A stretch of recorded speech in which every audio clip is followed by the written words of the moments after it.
Hej venner. Så det er lang tid siden, men nu laver vi lige en lille vlog her, mig og Peter, fordi vi alligevel skal tage nogle køreture til Fyn. Og så tænkte vi kan jo filme turen derover, filme lidt, ja, lidt content, lidt sjov ballade på vej derover, og hvad der nu skal ske og så videre. Vi prøver at sætte kameraet her, tænker jeg, sådan, så vi kan filme os, mens vi kører og sådan noget. Det finder vi ud af. Vi starter lige med at køre og hente Bækker frikadelle.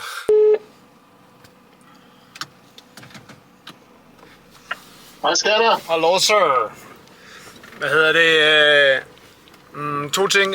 Sådan en oplader til bilen. Har du det? Ja. Kan du ikke tage den med, fordi den har jeg glemt i min egen? Jo. Så ved jeg ikke, om den virker så min, men så kan vi prøve. Ja. Og hvad med nogle handsker? Har du nogle af sådan nogle? Nej. Altså sådan nogle... Ja, bare sådan nogle tynde, du ved. Det er ikke fordi, vi skal lave noget udenfor jo, men... Ja, det er fint med mig. Det er lige meget mig. Du har læderhænder alligevel. Nej, men jeg er ikke spisen. Ja, vi køber bare nogen, hvis det er. Ja, og hvis det går helt galt, og det går ondt, så må vi jo ud og investere, men ikke vi kan bære... Vi plejer ikke at flytte med handsker og sådan noget, vel? Nej, det er det nok. Cool, jeg kommer om 5. Jamen, jeg er stadig på at gå ned. Det er godt, vi ses. Hvad skal jeg? Hej. Jeg er ikke fisen. Hvad sker der, Passer? Hej. Har du husket at skatte den ud, den her bil, eller hvad? Det skal vi lige gøre nu. Vi skal ikke, for jeg kan overhovedet ikke styre, hvordan man gør sådan noget fucking shit. Det er typo. Fedt. Optag den. Ja, det kører man. Men ja, det kan også være med strøm. Det kan faktisk være. Nu lægger jeg lige mærke til, at der er en USB-ting der, ikke? Ja, fordi jeg har kun sådan en her. Jeg har kun sådan en lille en. Det kan ikke nå helt der. Nej, prøv at se her, hvad jeg har. Nå. Måske har. Du har selv. Gemmerne. Små lammer. Jeg skulle da også have haft en længere stik. Hvis den her, den virker, så har det jo faktisk guld, fordi så kan den få strøm hele vejen. Så behøver vi ikke være bekymret for det. Pinligt røv, ser du det? Penisrøv. Men den er der opladet. Ja, men hvis den skal filme hele vejen til Odense... Det tager ikke lang tid at køre til Odense. Nej, det er 2 timer eller sådan. Kan du finde ud af at køre sådan en stor bil her? Det er sådan en, jeg kører i, når jeg arbejder for Brormand også. Ja, men kan du finde ud af at køre sådan en, når du kører for Brormand også? Jeg kan jo ikke engang finde ud af at køre en lille bil, så... Nej, ja, det er det. Jeg tænker, er der ikke lige noget, man kan holde fast i? Her for mand! Det står meget godt der, hva'? Og så var bumpene. det går hurtigt. Det skulle fandme være en hyggetur, men det her, det bliver da fuldstændig anstrengt, mand. Det er hurtigt, du er blevet nervøs. Men jeg synes, det ser stor ud. Er det altså en sådan unormal høj, eller hvad? Nej, standard vane. Nej, lang tid siden jeg har kørt i en varevogn, mand. Det var sådan, hvis jeg skulle have en, altså hvis jeg selv kunne vælge en bil, og jeg havde økonomi til det, ikke, så ville jeg købe sådan en multivan der med sæder bag i den størrelse her. Varevognsstørrelse. Sådan en Hummer? Eller sådan en? Nej, ikke en Hummer. Så kan du ikke parkere nogen som helst steder, mand. Det kan du ikke finde nu. Så skal du finde 2 pladser. Ja. Ej, noget fucking pis. Der kommer bilen her. Kan du køre den anden vej? Jamen, jeg tænkte, vi lige skulle... Skal du ikke se ud til? Ja, det er selvfølgelig også. Det var fordi, jeg ville have en... skulle lige have en monne. Der er mange dernede på Latange. En køremonne. Ja, der er også dernede på den der Ringstedvejen dernede.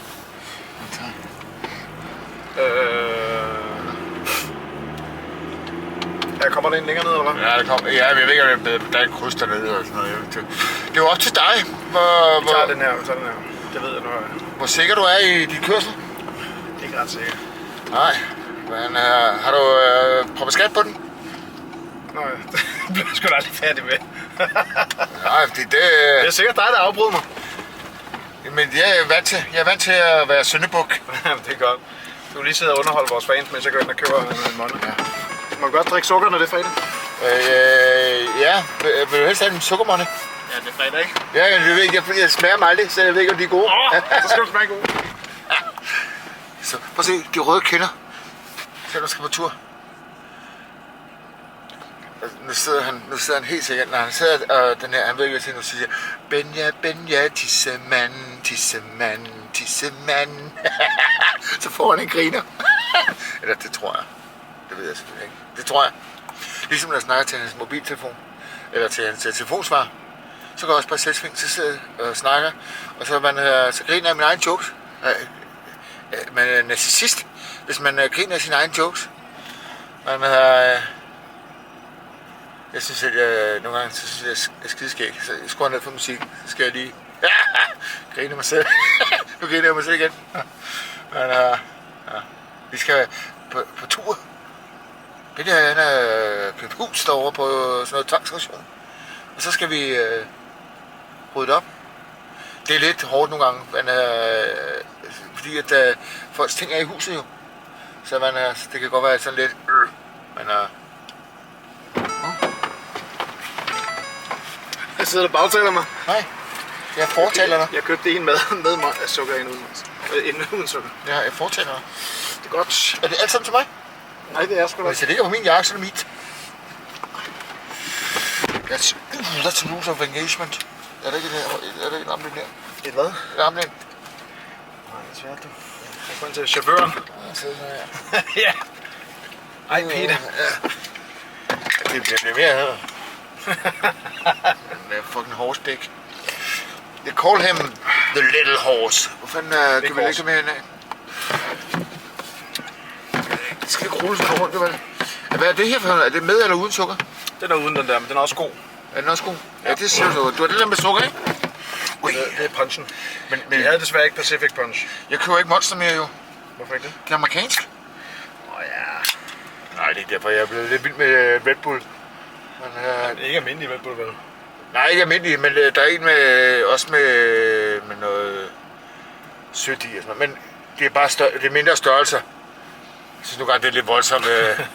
Jeg kan jo ikke forstå, hvorfor Red Bull ikke laver store størrelser. Hvorfor fanden folk ville købe alligevel? Det er altid de små dåser. Jamen, det er det, jeg går for efter nu. God, ikke? Ja, de der punch, det er altid nu. Skal vi lige købe væk fra parkeringsplads, eller for... Der er ikke nogen bagvand. Nej, men det kan jo godt være der. Hvis der er nogen, der vil have benzin på. Ja. Har du benzin på? Ja, der er en 220 km. Okay, og du har kommet til Odense på, ikke? Er det bip? Er det diesel, så er det der? Jeg ved faktisk ikke. Det må vi lige finde ud af. Ja, det står vel på dækskemeter? Ja, så er det. Det plejer det godt. Nej, det bliver en dårlig tur. Nej, nu skal der tages min kortoplysning her. Ej, du er så uforberedt. Ja. Jeg øvede mig i at løfte papkasser. Så er jeg god til det, når jeg kommer i weekenden. Fordi du har så de der billeder, der stod nogle papkasser. Ja. Og vi kan også lige sige, altså det som jeg... Jeg har fortalt, at vi skal over og flytte hus. Nå, du skulle ikke... Du skulle huske, at jeg klipper, du skulle ikke sidde og røbe alt muligt. Hvad må jeg ikke røbe? Ja, det der er... Det er hvad må jeg ikke røbe? Vi gør... Hvad er det, jeg må røbe? Det er ikke det, folks vidne, hvad jeg bruger alt det der hus til og sådan noget. Men er det noget ulovligt shit? Nej, selvfølgelig ikke det. Det er bare ikke noget... Det er sådan, man skal prale med. Men det er vel... Det skal man sgu da prale med. Det er jeg er så rig, at jeg køber huse. Det er lang tid siden, at vi har været på her. Og så tænkte vi, nu kommer der nogle ture til Fyn. Fordi det er fordi, du siger til folk, du er fattig røv, eller hvad? Vi tager nogle ture til Fyn. Og så tænkte vi, det kunne være hyggeligt at filme det, ikke? Ja. Hvad er det for noget? Er det noget hustler shit? Nej, det hedder ydmyghed, altså. Og jeg er fedt at kæmpe for succes. Og så når man føler succes, så vil jeg ikke sige det til nogen, fordi jeg er ydmyg. Jeg bliver nødt til lige at tie stille, fordi nu udløb min session. Nu skal jeg starte forfra. Hvad er en session? Sådan en MIDI-ID, jeg skulle logge på her. Nej, det gjorde det ikke. Det er godt. Du må gerne snakke. Det var 51. Er det en fake uge? Nej, det skulle da kalde det. Ja, men det er da ikke alt. Hvis du ser nogen med en Gucci-ting, så ved man sgu da, den er nok ikke ægte. Jeg tror ikke, jeg kender nogen, der har købt ægte Gucci. Eller, det kan godt være, jeg kommer i et dårligt miljø. Det er selvfølgelig. Og nu må jeg ikke huske, jeg skal ikke sidde og kigge på mig selv, for det ser jo noget ud. Du kan vende den der, hvis der er, du bliver irriteret. Du kan vende skærmen. Jeg bliver ikke irriteret. Absolut kommer til det. Så kan jeg Det gør jeg også selv. Så kan jeg sidde og smugkigge på dig. Nå. Er det svært det der? Lad nu være med det her. Skal vi prøve at lægge mærke til, hvor mange han gør det på vej så ud til? Min tics. Det er altså sådan en, når jeg sidder og ser film igennem, så siger jeg... Du sagde til mig, at jeg ikke skulle spise stor middag. Forstår du det? Ja. Har du noget i tasken, eller hvad? Nej, men jeg har noget i tankerne. Nå. Er det mandehvidlim? Det er jo skrøn, der er meget protein i det. Ja, det ved jeg godt. Ej, det var ærgerligt, du har siddet og knasket det igennem hele din ungdom. For at få store bøffer. Ja, præcis. Pyt. Det går lige godt sådan. Så. Ja. Bum, endelig færdig. Er du der? Jeg bare skal lige se den her oplader her. Nu er vi ude og køre med en skøre. Med den skøre. Klassisk film.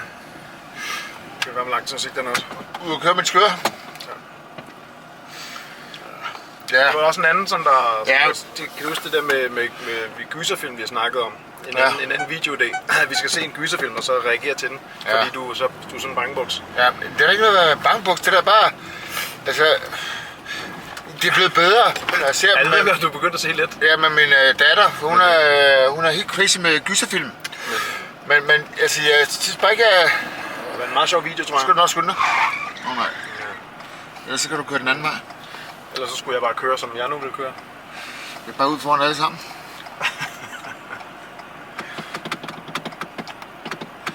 Ding! Ellers skulle du køre den anden vej. Det er stadig der, Der er lyskryds. Det er der, hvor det er. Ja, gør det. Det er også sådan. Ja, gør det. Gør du det? Ja, du gjorde det. Ja. Thank you, sir. Hvor har jeg sat den i... Hvad vi kender nu? Skal nok stå i D, som i... Dick. I Big Dick. Big Dick Energy. Dick. Den her. Nej, jeg havde en anden, det var faktisk også en ting, jeg tænkte, jeg skulle fortælle dig. En irriterende bilhistorie i dag. Jeg kører ind i København, og så, Du kan ikke snakke, som om du snakker til kameraet. Det er sådan, du laver en rigtig historieagtigt. Ja, det er også, det er jo så lige det er sjovt at få med, eller ikke sjovt. Det er bare mig, der brokker mig, men stadig. Der er så mange skraldemænd i øjeblikket, du ved, og de har det hårdt med det her med, at de kan ikke tømme skrald, fordi folk ikke har ryddet sne og bla bla bla. Hver gang man ser det i fjernsynet, så er de super venlige og sådan noget. Hver gang jeg møder dem i København, så er de så pisse sure, mand. Så i dag, så skulle jeg ind ad sådan en vej, og så holder der en skraldebil, så holder jeg ind til højre. Sådan så han kan være der, jeg ved ikke, om man skal frem og tilbage. Så lige pludselig kan jeg bare høre en råber fra højre side, hallo! Så ruller jeg ned. Jeg kan sgu ikke komme forbi, du holder der. Så undskyld, altså jeg holder, fordi jeg troede, du skulle frem eller tilbage. Så var fordi han skulle forbi med de der skraldespande. Så er pisse sur, hvor jeg holdt der. Så gider du slappe af, din klovn, mand. Jo, men jeg tror altså også, det er noget med miljøet. Fordi de holder altid midt ude på vejen, når de skal holde. Så ved med hele dagen, så sætter folk og dytter af dem og giver dem fingre og sådan noget. Så de er bare, for starten af, det er bare nogle pisse sure. Præcis. Altså det burde ikke være sådan, når jeg synes også, når hver gang man ser det, så folk er så sure på, og så det kan være, at I skulle prøve at tage hverdagen med et smil, i stedet for at gå og bare være... Ja. Men altså, det er jo sådan også lidt, altså, hvis han har stået der og set, du har kørt lige hen, så er han jo helt sikker på, at du har set ham stå der, og så kører du bare hen og står lige foran ham, ikke? Altså... For fuck skal du gøre det? Ja, men det er det, folk tænker, når de tænker sådan, ikke? Jo. Det er... Så tænkte jeg, ved du hvad jeg så tænkte? Just be nice. Ja. It's that simple. Ja, og det er rigtigt. Altså, undskyld, det er jeg virkelig, virkelig ked af. Hey, kører alt for stærkt? Ja, 58 må man køre her. Jamen, det er fair nok, men er det ikke en dum risiko, hvis du får en bøde på 1800? Det starter på 1800, ikke? Det vil sige, der står 59 der. 18? Det der bilvask, din baller, mand. Baller. Prøv at høre, det er fuldstændig åndssvagt. Hvorfor skal du have en bøde for det her? Du har et klip tilbage. Det ryger nu. Det skulle folk også lige høre, eller hvad? Nej, han er så skide perfekt, at han kører aldrig for stærkt, som vi gør nu. Men hvad er det for noget? Hvor folk ikke ved, at du har klippet kørekortet? Det bestemmer jeg jo heldigvis selv. Jeg klipper det bare ud, jo. Jeg klipper det jo bare ud. Det bliver bare sådan Ja, hver gang jeg siger noget, så er det bare, og så siger du noget. det er sådan noget, det er bare... Og jeg er simpelthen Jesebarn, så alt er bare perfekt. Så er det så, man har, køber Benjamin de huse for at lave bestand og give dem til hjemløse. Endelig kom sandheden frem.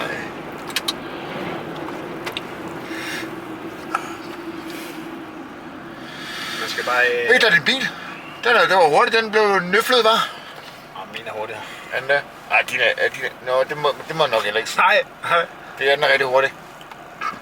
Den er faktisk ikke så hurtig, men det er så sej ud. Ja, det er rigtig skønt. Sløj bimmer. Det er en Mercedes. Nå ja. Ja. Det siger jeg også. Det siger jeg også altid ud til mit arbejde, så kommer der også en i Mercedes og siger, en fed BMW du har. Det bliver pisse sur. Det kan godt forstå. Det skal heller ikke... der er lang klasseforskel. Det er kun folk med hjerner, der kører med stjerner, eller så siger han så. Det er hvad jeg siger, svand i stjernen. Ja, det værste, det er altså udtrykket, det hedder... mennesker uden hjerner kører biler med stjerner. Nå. Det sagde min kørelærer altid i gang, hun kørte nemlig BMW. Nå. Jeg synes, du kører lidt for stærkt igen nu her. Gør det? Ja, det synes jeg. Jeg er vant til, at det står sådan med store tal på forhånd. Det gør det ikke af det nu her. Så du kan jo bare køre den på... Har du ikke farpilot på? Det gider jeg ikke. Sætter du den bare på 60, så kører den helt selv. På motorvejen kan vi gøre sådan. Så kan også være mere til stede. Der kan også være, der er sådan en lane-system. Så kan jeg bare sidde og snakke med dig. Så kan jeg bare sidde sådan, hej.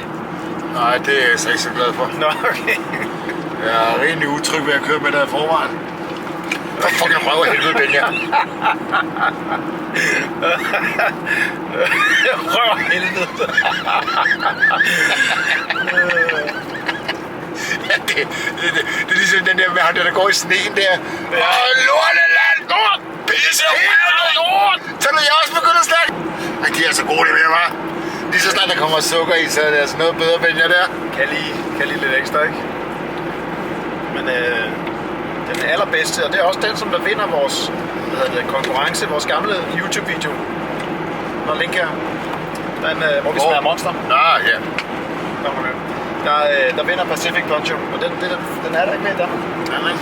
Den er det bare punch. Ja, den er okay. Pacific Punch, that's the shit. Den er altså også god. Den er fandme også god. Jeg kan også godt lide den. Det er jo meget syntetisk. Det er jo meget e-nummer og så videre, ikke? Ej, ved du hvad, en anden ting, jeg også tænkte, jeg skulle fortælle dig i dag, det er, så vil jeg ind og have en fastelavnsbolle, ikke? Ja.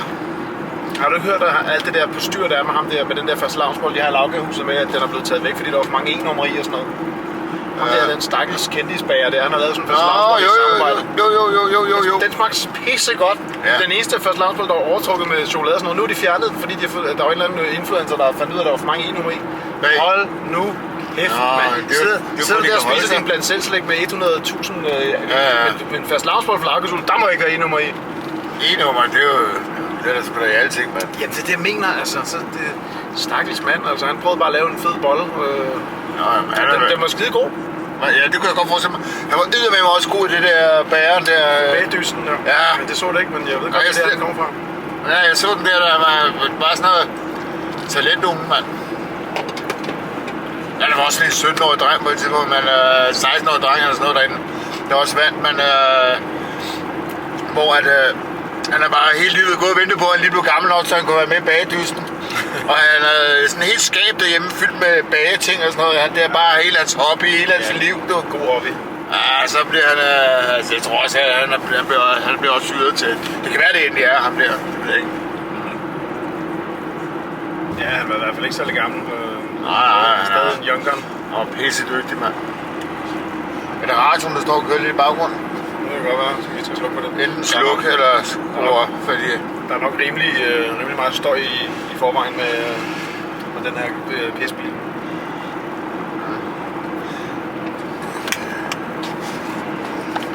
Og så er det allerede varmt, skal? Nej, ja, det er ikke varmt, men der kommer ikke noget luft herovre fra, så altså, den er iskold. Hvor man er, så det er ubehageligt. Der ikke lige kommer lidt varm luft herovre. Du har sædevarmt, hvis du er det. Det er ikke varmt? Nå ja, det er, hvor er det? Ja. Ej, dejligt. Oj. Så bliver der roasted. Så bliver der bacon. Bacon ass. Nej, det er okay nu. Nu koger baller. Og der er også i linden, kan man mærke. Ja. Det går også i linden her. Gode ved det er, så promoverer vi dem jo om morgenen nogle gange, der kører der. Så når vi kommer ud om morgenen, så er den allerede varm. Kan du det på din? Ja. Ja, den blikker. Ja, men det har vi også aftalt i konen, og så vil jeg have en med ret varm. Ja. Okay. Jeg sidder sådan her. Ja, men det er så koldt om morgenen, når man kommer ned nu. Ja, det er så. Nej, det kan selvfølgelig være, hvis man kan få varme bilen, så er det måske lige meget. Ja, det er ikke... Jeg synes, det er lidt ligegyldigt luksus, det der. Ja. Hvis bilen først er varm, ikke? Ja, så er det ligegyldigt. Det er rigtigt nok. Så er det ligegyldigt. Så er det faktisk måske meget dejligt, hvis man kommer ind med sådan en overhedet bil, og så bare dejligt koldt ret. Peter, han arbejder jo i en fryser til daglig, hvis folk ikke har opfattet det for vores andre videoer, så han har nok kulde i hverdagen, uden at skulle tage sig ud i en kold bil også. Ja, men altså, Ben, det kan godt være, at jeg endte der, for jeg kan altså bedre lide vinter, end jeg kan lide sommer. Ja, du har det lidt tit varmt. Ja. Lidt til sved. Men altså ikke sådan en vinter her som i år. Nej, den er voldsom. Ja, jeg synes, det er lige i overkant, så det er ikke så rart med alt det sne der og sådan noget, men ellers så kan jeg bedst lide vinter. Når det er sådan 0 til 10 grader, ikke? Selvfølgelig ikke med snestorm eller noget, det er ikke selvfølgelig. Det har godt nok været sindssygt. Men det var minus 11. altså, du sagde til mig, at jeg ikke skulle æde. Det er ikke noget, det er ikke sådan noget, der tager flere timer, vel, fordi du... Altså, når man ikke har spist i 3 timer, så er det jo... Jeg troede, det var noget, du havde i tasken. Jeg troede, du havde taget noget lækkert med i tasken. Jeg sagde ikke, du ikke skulle spise. Jeg sagde bare, lad være at spise for stor frokost eller sådan noget. Var det ikke sådan, jeg skrev? Jo, men hvad betyder det? Det betyder, at der selvfølgelig er noget, vi skal spise, men du skal ikke være mega mæt. Så... Men er det her? Nej, desværre. Det var ikke så voldsomt længe. Så sidder barnet. Hvornår er vi der? Du kan sætte papiret ned imellem, så bliver det fast med bilen. Okay, der skal i hvert fald i 2 meter der. I hvert fald i 2 meter der! Jeg kan godt se, at der var en, så skal jeg lægge meter mere. Bare for argumentet. Der er i hvert fald i 2 meter der! Jeg vil altid sige mere, end det er jo. Når det er mig, der prøver at vinde den vej. Ja, så er det sikkert kun været et halvt meter. Du skulle kun have været op på 1 meter, mand. Ja, præcis. Og her. Kun 50. Ja, det er rigtigt. Og det er sådan en vej her, hvor det er lige gennem en by. Der er tit. Det er jo god gamle Osted. Ja, når du kommer den anden vej fra, der er sådan et bump. Ja, det snakkede vi om sidste gang. Hvad var det, den gjorde? Den sænker sig lige lidt, så hvis du kører for stærkt ind over den der 50, så sænker den sig lige lidt, så får du sådan en bump, så man får, jeg har gjort det ikke engang, men jeg får et herrschok. Det er lige før, vi skal prøve det i den her bil. Ja, det kan du godt. Faktisk, det er sindssygt. Det har jeg aldrig nogensinde hørt om før. Nej, men så kører du bare, når vi kommer tilbage, så kører 60. Eller ja, jo. 70. Nej, 60, det tænker jeg, 80. Det er mere, hvis du får en bøde, så er en, der ikke giver klip, ikke? Så skal du prøve det og sige, brunk, mand. Men det er jo ikke mere end, den sænker sig sikkert ikke mere sådan her, men det giver bare... Ja, man får lige en... Brunk! Hvad fuck var det, mand? Jeg ved, hvordan det må være noget, der sidder længere fremme, der måler det, inden du kommer frem til den. Ja, det kan også være, det er lige ved. Eller også er det fordækkene, der reagerer, eller så er det bagdækkene, der... Det ved jeg ikke. Det kan godt være, at fordækkene kører for hurtigt over, så får du den lige på bag. Det virker slet ikke, det lyskryds der. Det betyder, at du bare kører igennem. Det var ham, der på siden af lige blik. Medmindre han kom fra højre. Der var ikke nogen. Så er det der belærer mig om højre viblik. Der er højre viblik. Ja, det kan da godt være, men det vil du da aldrig nogensinde kunne finde ud af at bruge. du har den der mentalitet. Mig først. Jeg gør sådan her. Hvor går du væk? Her kommer jeg. Jeg må bare køre stille og roligt frem. Og Og jeg gør det også, fordi de der kryds, der, hvis det er rigtigt, så er det nemlig rigtigt, hvad du siger. Hvis man er et kryds, der går ud, så er det højre vigepligt hele vejen rundt, og så skal det køre. Men de fleste kryds, man kommer til, der er jo... Altså, hvis der er højre vigepligt, så kan der nogen, der kan køre hele tiden, fordi at den ikke er... Altså... Hvis det kommer fra den anden side af, eller et eller andet, ikke? Men man skal bare være lidt fræk. Man skal være lidt fræk. Hvis man er sådan en, der ikke er fræk, så kan man nogle gange sidde der og glo her længe, mand. Ja. Så er vi til gengæld super venlige i alle mulige andre tilfælde i trafikken. Det er også, ja. Mig og Peter, vi er sådan nogen, som der altid lader folk komme ud fra sidevejen og sådan noget. Eller Peter er. Ja, det er jeg sgu også. Er du det? Ja, det er blevet i hvert fald, vil jeg sige. Det kan godt være ikke. Jeg har god indflydelse. Ja, det kan godt være, det er dig. Jeg gør det i hvert fald altid. Ja, det er også det. Det er så skide lige meget. Just be nice. It's that simple. Just be nice. Det er bare, det er jo skide hammerne lige meget, om der kommer 2 biler ind for dig. Det gør jo ingen forskel. Nej. Ligesom de holder et kø på motorvejen, og folk laver det her zigzag. Altså hvis du siger, at igennem sådan en helt zigzag, du kommer 50 biler foran, ikke? Og det er et par 100 meter, du kommer foran, så kommer du op og kører 110 km/t. Det er et par sekunder, du sparer. Ja. Så kommer du 2 minutter før frem til din destination. Nej, hvor dejligt. På 100 meter, du kommer 30 sekunder før frem, altså. Ikke engang. Hey, når du ser, prøv at se herovre. Der er sådan et... Du kan se der er sådan en massageting der, ikke? Og så hænger sådan nogle tegnskilte ude. Hvad tænker du? Er det bordel, eller hvad er det? Er det rigtig massage? Det var det. det var da stereotypical sagt. Ja, det er der ikke mange af de der massageklinikker, der... Nej, det tror jeg sgu ikke, der er. Med happy ending? Ja, nej. Ja, det ved jeg ikke. Er det her?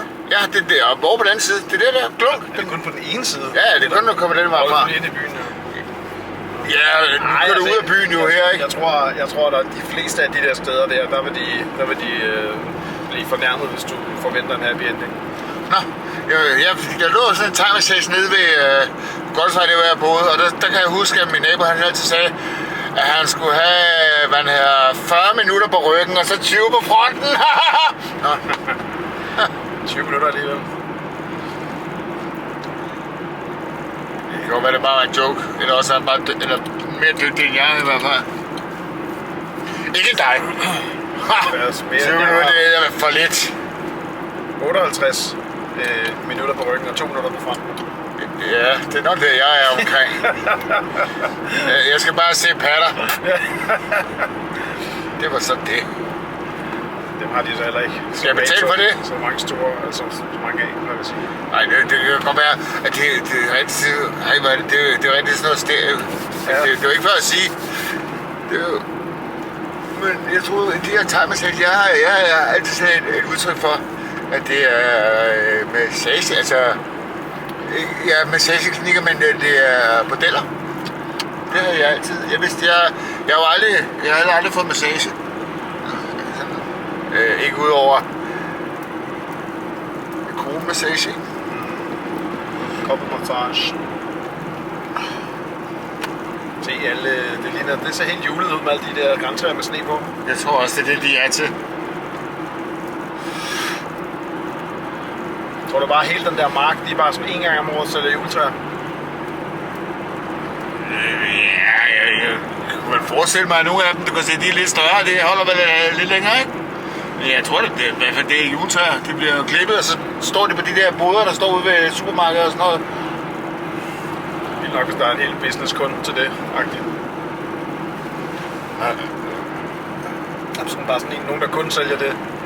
Det er også at hvis de har noget land, at det er bare en del af det, så har de måske en mark herover, og så har de nogle heste herhen eller noget. Det kan bare være, det er en del af landbruget, ikke?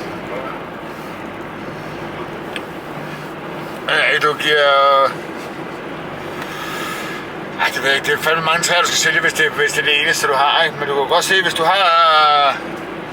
det land, de havde derovre, ikke? Hvis du har det, som du har af grunden, så kan du have det som sådan en sidebusiness. Ja. Det står og passer sig selv for det meste, ikke? Hvad forestiller du? Hvis du så fælder et grantræ, så er det vel heller ikke oppe allerede. Ja, det gør du vel for helvede. Du gror jo ikke op i stuen, vel? Nej, jeg mener, det er jo ikke fremme allerede næste år. Nej. Det er rigtigt nok. Jeg ved ikke, hvor lang tid det tager at lave sådan, men det er jo et langtidsprojekt. Det må man sige. Det må man sige. Eller også er det sådan nogle gensplejsede træer. Så hvis det ikke bliver solgt i år, så i morgen, så er det 7 meter højt. Eller næste år er det 7 meter højt. Så man sådan, det hælder bare væksthormon. Ja, det er det. Så i år er det et stuevand af juletræ. Næste år er det sådan et rådhusplads juletræ.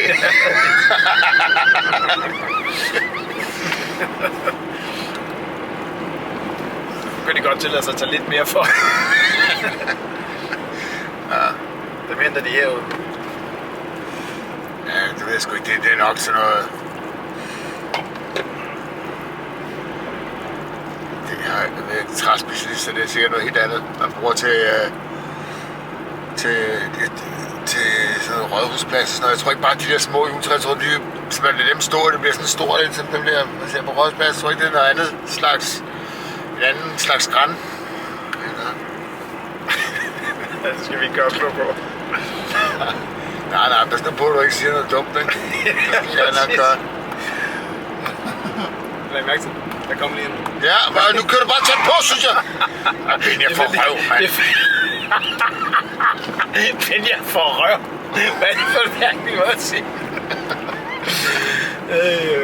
Jeg køber fandme snart sådan en bog til dig om danske bandeord. Nej, men det er ikke noget med det. Det er fordi, at min hjerne, den kan ikke sådan skille det. Du vil sige, ej, noget røv, eller noget pis, noget pissemand, eller... Når du skal gå hurtigt. Ja, Så godt lidt i selvsving. Jeg så det sidste gang, da jeg slog dig med den der, vi lavede mad med. Og for en i røven! Det er også helt færdigt. Og for en i røven! Det er fandme mærkeligt. Det er varmt. Ja, lidt bliver det nu. Det er godt, jeg har drøget kinder hele dagen, mand. Det skal da ikke til dig. Jeg putter bare et filter på. Det gør det, ja. Det gør det vel. Altid. Ja, det har jeg godt set nogle gange. Så jeg tror, at nogle gange... Nogle af de filter, du bruger og sådan noget, så der er sådan noget, hvor de forstørrer øjnene. Nej. Jo, på som Disney-øjne. Nej, jeg får sgu ikke noget, der Nej, men det kan man da se. Nej. Nogle af de der, du laver hurtigt, så tænker man, hold da kæft, mand, øjnene fylder halvdelen af hovedet, mand. Jeg har altså aldrig brugt filter på at gøre øjnene større. Det gør de der smukfilter jo. Det bruger jeg altså ikke. Nej, okay. Noget af det der, som der nogle gange så ser det lidt skørt ud, det er fordi, hvis jeg tager... nogle gange så slår jeg nogle af mine gamle videoer op igen, ikke? Og så er de ret dårlig kvalitet. Så kan man køre dem igennem CapCut nu, og så forbedre kvaliteten. Og så bliver det sådan lidt... Det bliver næsten lidt AI at se på, men det er stadig pænere, end de ellers ville se ud. Men altså, der er mange af de der filter, der gør øjnene lidt større. Ja, de der Snapchat-filter, beauty-ting og sådan noget der. Så er sådan nogle, der laver hele fjeset op, jo. Det har været en kort dag i fryseren, du har haft der en dag. Ja, men jeg tager altid tidligfri, når jeg skal ud og arbejde for dig. Ja. Og det er jo penge op af min egen lomme, ikke? Og det der. Nå ja. Dengang, hvor vi snakkede om at starte den der podcast, så snakkede vi også om, at vi skulle have de der ting, vi skulle igennem, ikke? Hvad fanden var det nu, det var? Var det ikke sådan dagens gode oplevelse og dagens dårlige oplevelse, for eksempel? Eller det var så ugens, ikke? Så en god oplevelse. Har du haft en god oplevelse i dag? Når du spørger mig, er det så... Altså, du snakker med dig selv, ikke? Nej. Du tror, jeg kan huske det? Ja. Nå, det var sødt. Du kan godt huske, at vi havde nogle ting, nogle punkter. Ja, men det var da ikke regnet med, at jeg kan huske, hvad det var. Nej, det er måske ikke. Det er dig, der... Jeg skulle sige, at det var... Hvad er det her? Sådan en der... Toaster. Det er dig, der er toasteren. Primus Moster. Ja, det er dig, der kan det hele. Men man har... Hvis vi er helt derovre, ikke? Men jeg siger på, det var dig, der ham der toasteren, ligesom til sådan en toastmaster. Er det ikke det, det hedder? Jo, det har jeg også været et par gange. Ja, det kan jeg godt forstå. Og kæft, du var god til mit bryllup, mand. For helvede. Den der, de snakker stadig om talen, mand. Ej, hvor er det god. Entertainer. Ja. Men jeg mener bare, der var en... var sådan nogle punkter der, ja, så tænkte jeg, så kunne vi tage dem her i bilen også, hvis der var sket noget i dag. En god oplevelse og en dårlig oplevelse. Jeg har min dårlige oplevelse, det var den sure skraldemand. Ja. Har du haft en god og en dårlig dag? Eller for kort varsel? Nej, men... Var der god kage på kagebuffeten i dag? Det er der om torsdagen. Ja, det var i går. Det var i går, ja. Men altså, det er for mig... Det er jo kage, så jeg kan spise dem alle sammen. Ikke? Så, Noget er vel bedre end andet. ja, det er der. Hvis der er sådan noget smørcreme på, det kan jeg godt lide sådan noget. Så tager jeg... Jeg hele tiden godt lide smør. Ja, så tager jeg en ordentlig... Du kender godt det der lille smørcreme, der man laver ovenpå sådan noget. gulerodskage. Ja, gulerodskagen, ikke? Så tager jeg et ordentligt stykke gulerodskage, og så skal jeg halvdelen af den over og lade det yderste. Det er rigtigt. Ratioen er altid forkert. Ja. Det er ligesom drømmekage. Det skal være halvdelen. Omvendt! Nej, det skal være omvendt. Det skal være... Ja, okay. 50-50, synes jeg. 50-50 synes jeg også er god. Ja. Det har det ude på den der... Det har det på der... Ude på den der... Vandensbæk OK-tank, der har de også nogle drømmekager. Der ligger sådan en tyk lag ovenpå. Godt nok er den så høj her, så der er også meget dej nedenunder, men der er sådan en tyk lag på, så man kan bare knække den over. Og så har du half and half, ikke? Det er perfekt. Er du også til at tom med din? Nej. Jeg har siddet en halv tom. Jeg har også drukket. Nej, det smager så godt. Ja, det er godt.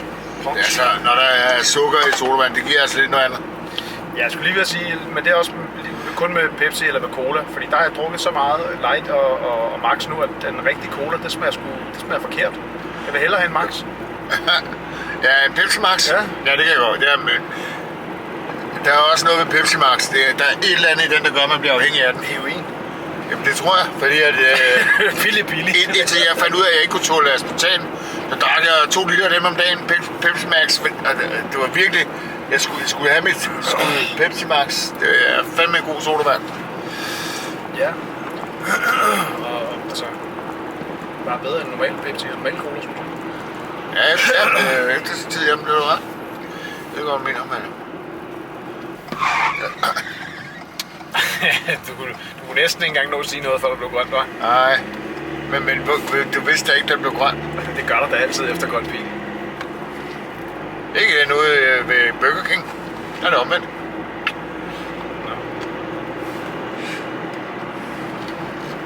Men det er også lidt mærkeligt, de der steder, for der er faktisk nogle steder, så når man holder, og så bliver der først grønt pil, så er der nogen, der kommer over, så bliver der rødt, og så bliver der grønt.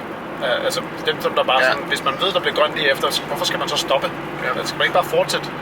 Jamen det ved man jo ikke. Nej, men det gør der, altså det ved man, hvis man nu ved det. Hvis man nu ved, at lyskrydset er arrangeret sådan, at det bliver grønt.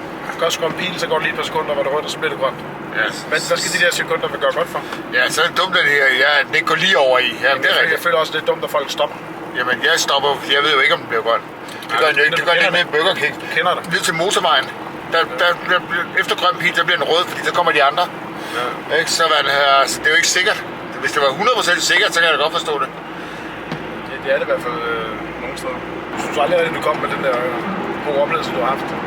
Nå, der er en god oplevelse. Ja, jeg trak vejret, da jeg vågnede, så var jeg happy.